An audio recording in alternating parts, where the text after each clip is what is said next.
job. I love supporting the United States government, and I love creating an environment where people can come to work and be creative, have fun, grow in their career, and make a difference. I wouldn't trade it for the world, which is why I'm here today. I want to make sure that the government gets the benefits of working with companies like mine, companies that have a culture that drives innovation, ownership, and hard work. My testimony today will address 3 issues and make 5 recommendations. The 3 issues are the federal acquisition workforce, contract bundling, and subcontracting to large primes. As the acquisition workforce is rebuilt, there needs to be a deliberate effort to put policies in place that resolve small business issues.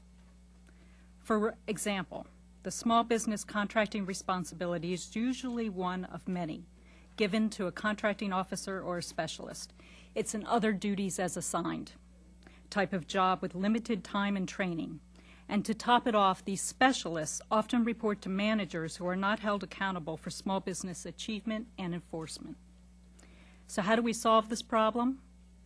First, we establish a dedicated core of small business specialists with defined responsibilities and authorities. Second, we put accountability where it belongs, on senior executives. I applaud the recent bills put forth by the House addressing small business issues, especially the tying of goal accomplishment to senior executive pay bonuses. Please remember, though, that the SESs in charge of small business do not work in a vacuum.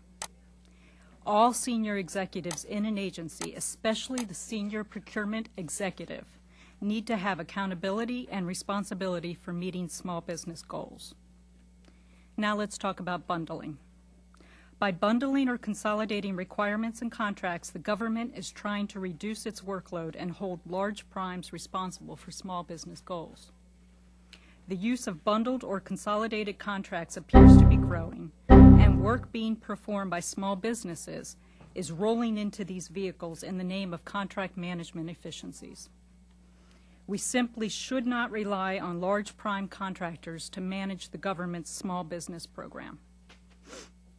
A part of the solution is to require incentives, transparency, and accountability in how large businesses subcontract with small businesses over the entire life of the government contract.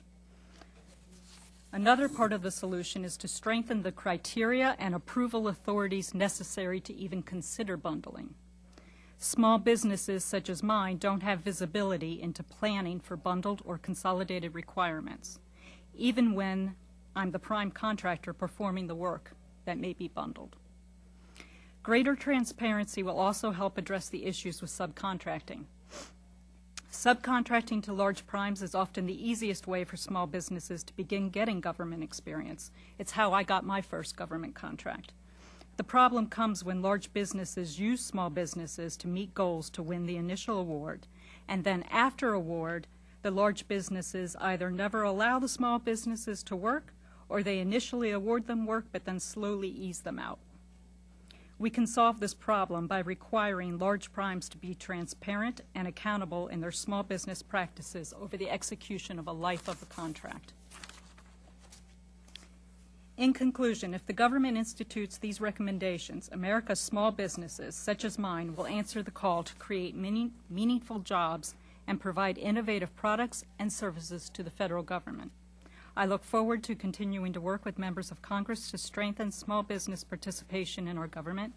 Thank you for the opportunity to testify today.